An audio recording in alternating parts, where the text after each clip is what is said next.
Thumbnails are a key part of content creation, not your thumb, but the image that entices your viewer to watch the video. If you ever made content or watched content, you have probably heard about the term thumbnail. I can guarantee that you have seen one as you've clicked on this video. Thumbnails are what make a viewer want to watch a video. The title does help in this a little, but not much. The thumbnail is the main part. I'm sure you understand what the basic fundamentals of a thumbnail are, but today we're going to take a little bit closer look at exactly what they are, and also from our point of view as content creation and the point of view as you as a viewer. Now just to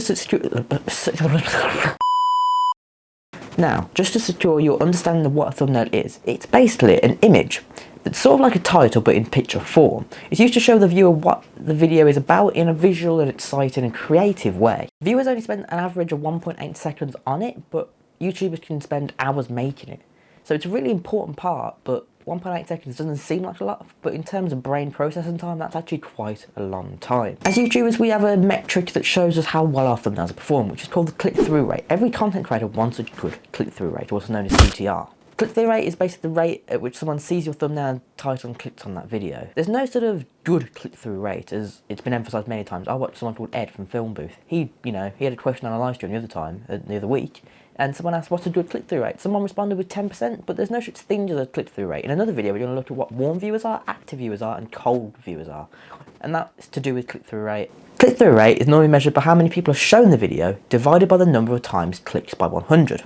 The click-through rate is a great way to show how your thumbnails are doing. Often content creators on the larger scales, they'll look at their click-through rate in the first 24 hours, and if the video is not performing as they thought, they will actually change the thumbnail. This is why you see thumbnails change quite often. To improve your click-through rate, you'll best look at other viewer metrics and other data that YouTube gathers on our viewer and allows content creators to see. Something you may notice throughout YouTube and on the platform is thumbnails change. One week they look like this, but one week they then look like this. This is because of poor video performance, and content creators want to get the best out of each and every video.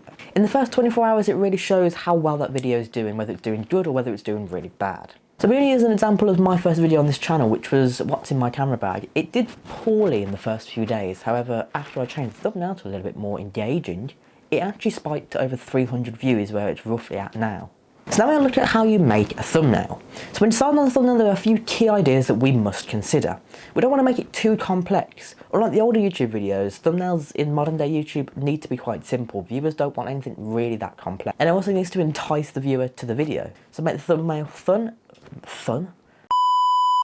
Make the thumbnail fun and exciting, but also the one that works with your title and style of content. As I said earlier, modern YouTube thumbnails aren't complex anymore, unlike they used to be when I started watching YouTube a few years ago. Our viewers' time is a precious time. They don't want a large, complex design to look through. In fact, they want a simple one that gets the point across. As I said before, viewers spend an average of 1.8 seconds on your thumbnail, which doesn't seem like a lot of time, but as I said earlier, in terms of brain processing, that's a lot of time. This differs from past years on YouTube, where content creators will put a lot of time and effort and make a really, really complex thumbnail, possibly even getting a team of graphic designers just to work on one thumbnail using 3D designs and stuff like that. The most important job of a thumbnail is to entice your viewer to watch your content. So we need to make an exciting thumbnail that gets the point across in under 1.8 seconds and make them watch the video for the full length, or a good portion of your video. That way you get a good click-through rate.